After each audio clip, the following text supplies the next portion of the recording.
5 jours. 2000 morts. Aucun accès à Internet. Silence écrasant.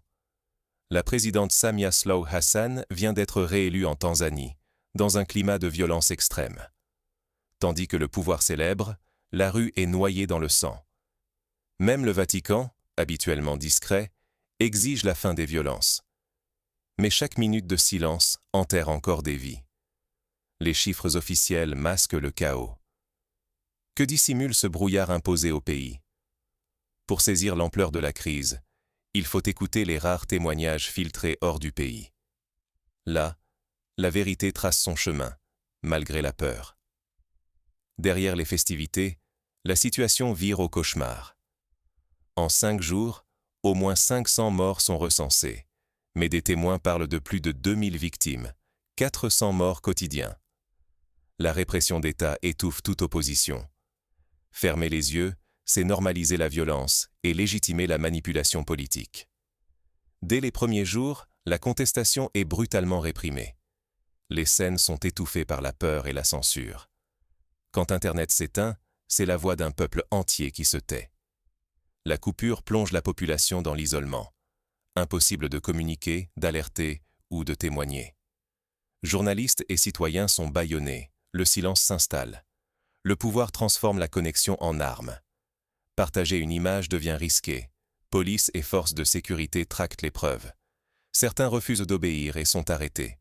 La répression s'épaissit, loin des regards. Priver d'information, c'est priver d'espoir. Pourtant, derrière ce blackout, la résistance s'organise. L'espoir ne s'éteint pas.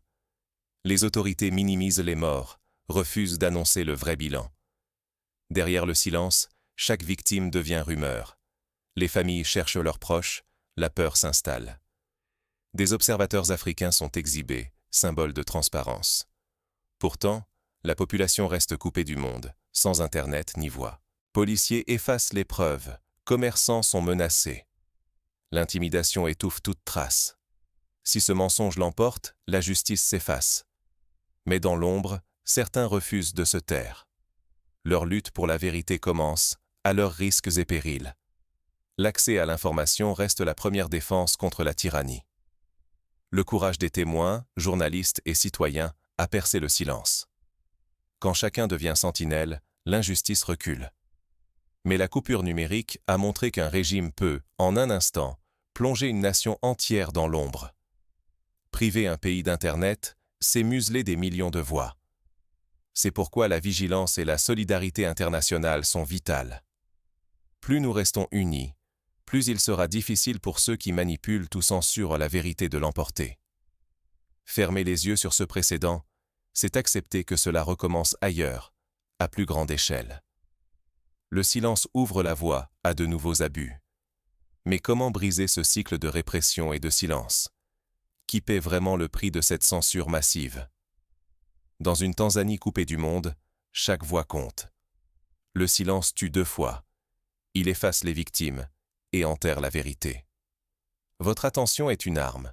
Chaque partage, chaque question posée, brise un peu l'étau de la répression.